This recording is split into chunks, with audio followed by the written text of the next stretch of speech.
আসসালামু আলাইকুম রহমতুল্লাহ আবরকাত। সম্মানীয় সুধী, দূরে কাছে দেশ ও বিদেশে যারা আমার ইউটিউবকে দেখেন, আমি সকলকে হার্দিক অভিনন্দন, শুভেচ্ছা, ভালোবাসা ও সালাম জ্ঞাপন করছি। আসসালামু আলাইকুম রহমতুল্লাহ আবরকাত। আমি এখন আপনাদের সম্মুখে একটা বিশেষ বিষয় নিয়ে আলোচনা করতে চাচ্ছি,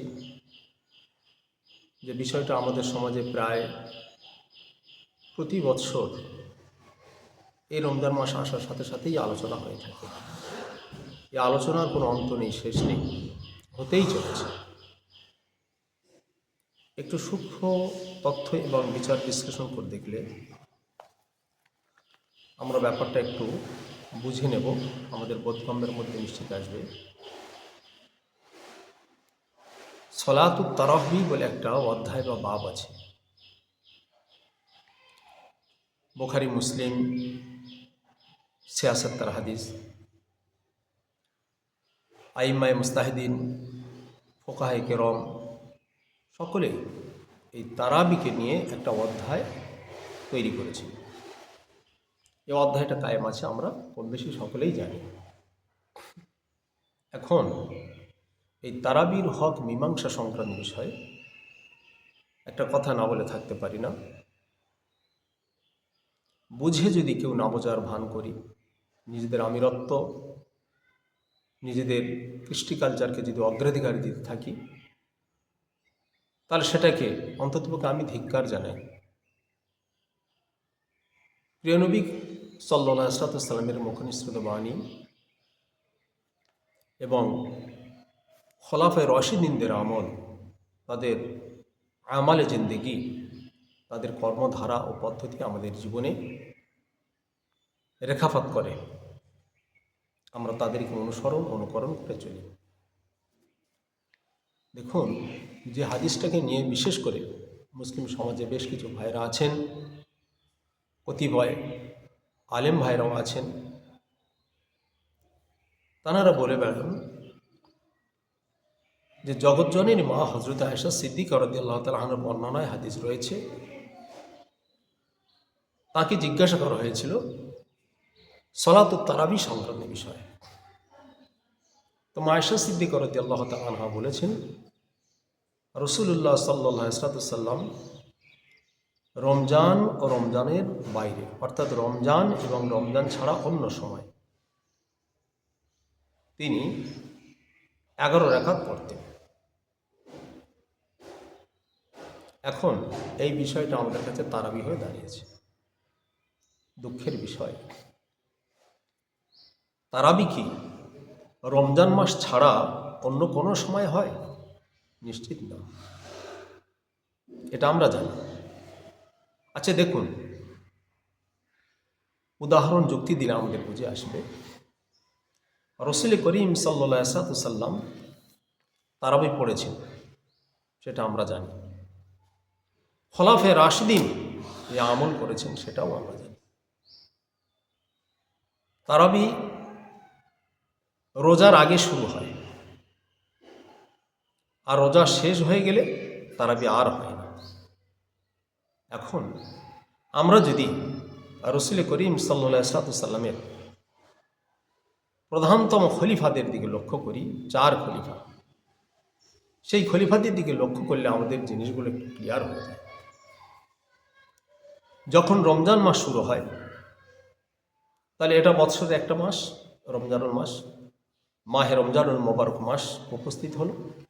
সঙ্গে সঙ্গে এই রমজানকে ওয়েলকাম, অভ্যর্থনা, স্বাগতম জানানোর জন্য মুমিন মুসলমানদের জন্য আল্লাহ নবী সাল্লাল্লাহু আলাইহি ওয়াসাল্লাম বিশেষ দিক তৈরি করলেন, যে রমজান মাসের চাঁদ দেখা গেছে, তাহলে রমজানকে তোমরা বরণ করে নেবে তারাবির নামাজ দিয়ে। তাই উম্মতে মুসলিমিন সেই কাজ করেই চলেছে। অনুরূপভাবে সাহাবা রিদওয়ানুল্লাহ আজমাইন, খোলাফায়ে রাশিদিনরা সে কাজ করে গেছেন। তাদের আমল, তাদের কাজ, তাদের কর্মধারা আমাদের জীবনের চরম পরম পথেও, সেই পাথেওটাকে আমরা ছেড়ে দিতে পারি না। তাহলে একদিকে আমরা পাচ্ছি আয়েশা সিদ্দিকা রাদিয়াল্লাহু আনহার হাদিস, যে হাদিসে বলেছে যে রমজান এবং রমজানের বাইরে তিনি 11 রাকাত নামাজ পড়তেন। 8 রাকাত আর 3 রাকাত হলো আপনার বিতির। এখন তাহলে রোজার পরে, অর্থাৎ রমজান মাস চলে গেল, এরপরে আপনার শাওয়াল মাস আসবে, তাহলে এই শাওয়ালে আমরা তারাবি পড়ে চলব। বন্ধুরা, তখন আপনারা বলবেন না, তাহলে রমজানের সঙ্গে তারাবির একটা সম্পর্ক আছে, নিবিড় সম্পর্ক আছে।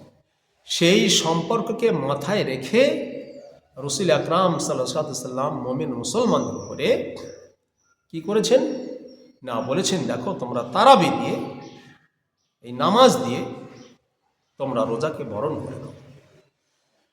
আমাদের সঠিক বুঝে আসার না কারণে, আমরা সঠিক বুঝতে না পারার জন্য আমরা হাদিসের অপব্যাখ্যা করার একটা চেষ্টা করি। এই অপব্যাখ্যা, এই অশালীন চিন্তাভাবনা থেকে আল্লাহ আমাদের সকলকে যেন মুক্তি দেন, সকলেই বলি আল্লাহুম্মা আমিন। তাহলে আমরা একটা জিনিস পরিষ্কার হলাম যে আল্লাহ নবী সাল্লাল্লাহু আলাইহি ওয়াসাল্লাম তারাবির নামাজ দিয়ে মুমিন মুসলমানদের বলেছেন তোমরা রোজাটাকে বরণ করে নাও। কত বড় একটা ইবাদত, কঠিন থেকে কঠিনতর একটা ইবাদত হলো রোজা। সেই রোজাটাকে আমরা বরণ করে নিচ্ছি তারাবি দিয়ে। আবার যখন 29 অথবা 30টা রোজা হয়ে গেল, পশ্চিম আকাশে এক ফালি সরু চাঁদের আগমন ঘটল, অর্থাৎ শাওয়াল মাসে চাঁদ উদিত হলো, সঙ্গে সঙ্গে আমরা তারাবিকে ছেড়ে দিলাম। এবার আমরা প্রিপারেশন, প্রস্তুতি নিয়ে নিলাম যে আগামীকাল ঈদ উল ফিতর উদযাপিত হবে, তার জন্য আমরা প্রস্তুতি নিয়ে থাকি। তাহলে একটা জিনিস ক্লিয়ার হয়ে গেল যে রোজার আগে আল্লাহ নবী সাল্লাল্লাহু আলাইহি সাল্লাম তারাবির ব্যবস্থা করেছেন। হাদিস শরীফ এসেছে 2 থেকে 3 দিন, অধিকাংশ মতামত 2, এই 2 থেকে 3 দিন তিনি তারাবি পড়েছেন। এই নামাজ পড়ার সময় ভক্তের দলেরা, সাহাবীরা দলে দলে দলে দলে যোগদান করতে লাগলেন। এই পাপী, এই গুনাহগার উম্মতদের দিকে তাকিয়ে রাসূল করিম সাল্লাল্লাহু আলাইহি ওয়াসাল্লাম তিনি কি করলেন, তৃতীয় অথবা চতুর্থ দিনে তিনি মসজিদে নববীতে নামাজে আর ইমামতি করলেন না তারাবির। উমর ফারুক রাদিয়াল্লাহু তাআলা আনহু আসলেন, আর হযরত উবাই ইবনে কাব রাদিয়াল্লাহু তাআলা আনহু তানাকে উনি দেখলেন। ইতিপূর্বে আল্লাহর নবী সাল্লাল্লাহু আলাইহি ওয়াসাল্লাম মসজিদে নববীতে আসলেন তৃতীয় দিনে বা চতুর্থ দিনে, এসে দেখলেন যে মসজিদে নববীর এক কর্নারে, এক ধারে হযরত উবাই ইবনে কাব রাদিয়াল্লাহু তাআলা আনহু কিছু মানুষদেরকে নিয়ে তিনি নামাজ পড়ছেন, এই তারাবির নামাজ পড়ছেন। তিনি স্বাগতম জানালেন, ওয়েলকাম জানালেন, সম্মতি জ্ঞাপন করলেন, চলে গেলেন। খুব আনন্দ অথবা খুশি ভরে তিনি বাড়িতে গেলেন। আল্লাহ নবী সাল্লাল্লাহু আলাইহি ওয়াসাল্লাম সম্মতি দিয়েছেন হযরত উবাই ইবনে কাব রাদিয়াল্লাহু তাআলা আনহুকে ইমামতি করার জন্য। উনি দেখেছেন, দেখার পরে আমি একদম প্রেসি করে বলছি, রাসূল করিম সাল্লাল্লাহু আলাইহি ওয়াসাল্লাম দুনিয়া থেকে চলে গেলেন। যখন তিনি পরলোকগত হলেন, পর্দা নিলেন আমাদের কাছ থেকে, তারপরে সিদ্দিক আকবর হযরত আবু বকর রাদিয়াল্লাহু তাআলা আনহু আসলেন। তিনি অনুরূপভাবে তারাবির নামাজ পড়েছেন। এরপরে এবার আসছে উমর ফারুক রাদিয়াল্লাহু তাআলা আনহু, উনিও আসলেন এনার খেলাফতের যুগে। উমর ফারুক রাদিয়াল্লাহু তাআলা আনহু কি করলেন, খলিফাতুল মুসলিমিন শিরোধার্য করলেন যে আমি তো দেখেছি রাসূল করিম সাল্লাল্লাহু আলাইহি ওয়াসাল্লাম হযরত উবাই ইবনে কাব রাদিয়াল্লাহু তাআলা আনহুর এই তারাবির নামাজের সম্মতি দিয়েছেন, আমি ঠিক সেই কাজটা করব। উমর ফারুক রাদিয়াল্লাহু তাআলা আনহু আসলেন। মসজিদে নববীতে মানুষ কাতারে কাতারে নামাজ পড়ছেন।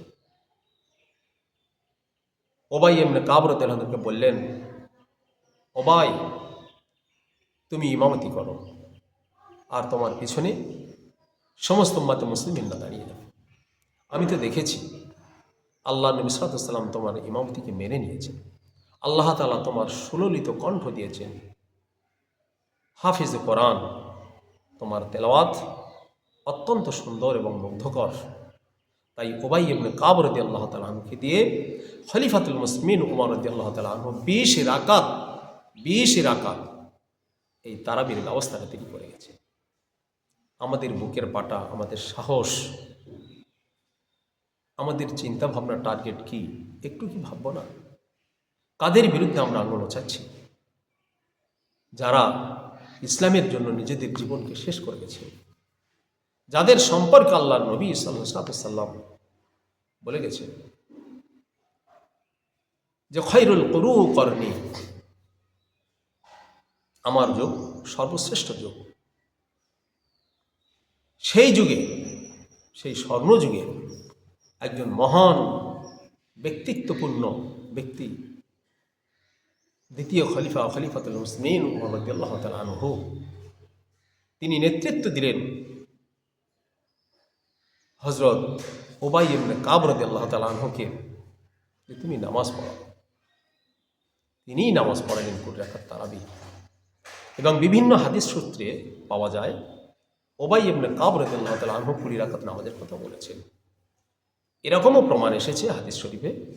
রাসূল করিম সাল্লাল্লাহু আলাইহি ওয়াসাল্লাম হাদিসের ব্যাখ্যায় একজন মুহাদ্দিস লিখেছেন যে রাসূল করিম সাল্লাল্লাহু আলাইহি ওয়াসাল্লাম তিনি তার জীবদ্দশায় 20 রাকাত তারাবিও পড়েছেন। আমার বলার উক্তি এতটুকু, আমরা খোলাফায়ে রাশিদিনদের সম্মান, ইজ্জত, মর্যাদা দিতে না শিখি, তাহলে আমরা হলাম সব থেকে বড় নরাধম। আমাদের উচিত ছিল খলিফাতুল মুসলিমিন উমর রাদিয়াল্লাহু তাআলা আনহুর নেতৃত্বকে মেনে নেব। আমরা সে জায়গায় দ্বিধাসংকোচে পড়ে আমরা যারা বলছি যে 8 রাকাত তারাবি, এটা একটা ধান্দাবাজি কারবার। উম্মাতে মুসলিমিন অদ্যাবধি পর্যন্ত এটা মেনে নিয়েছে। মক্কা শরীফ, মদিনা শরীফ সমস্ত জায়গায় 20 রাকাত করে তারাবি হয়। তবে বর্তমানে সৌদি সরকার তিনি অন্য একটা চিন্তা ভাবনার মধ্যে চলেছেন। তার চিন্তা ভাবনায় অনেক ত্রুটি বিচ্যুতি দেখা যায়, কিন্তু তার পূর্বে বিশেষ করে আমরা দেখেছি আব্দুল ওয়াহাব নাজদি আসার পূর্বে এবং আব্দুল ওয়াহাব নাজদি আসার পরেও সুদীর্ঘদিন 20 রাকাত নামাজ মক্কা এবং মদিনায় হয়েছে। আমি আপনাদের সকলকে অনুরোধ রাখব, এই তারাবির নামাজ নিয়ে আমরা অযথা ঝঞ্ঝট ঝামেলা সৃষ্টি করব না। আমি সকলকে আবেদন রাখব, সকলকে বলবো সঠিক দিক ও দিশার দিকে আমরা আসুন না যাই। কেন এ ধরনের একটা ভুল বার্তা মানুষের কাছে জ্ঞাপন করব, যেটা খোলাফায়ে রাশিদিনদের আমল। ওসমান গনি রাদিয়াল্লাহু আনহু করে গেছেন, আলী কারামাল্লাহু ওয়াজহু করেছেন, ইমামরাও করে গেছেন।